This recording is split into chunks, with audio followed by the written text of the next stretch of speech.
ജന്മങ്ങളായി പുണ്യോദയങ്ങളായി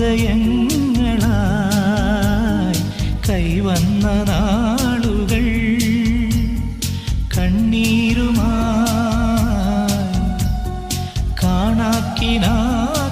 കാണാക്കിനാക്കളായി നീ തന്നൊരാശകൾ തിരതല്ലുമേതു കടലായി ഞാൻ പിടയുന്നതേതു ചിറകായി ഞാൻ പ്രാണന്റെ നോവിൽ വിട പറയും കിളിമകളായി എങ്ങു പോയി നീ.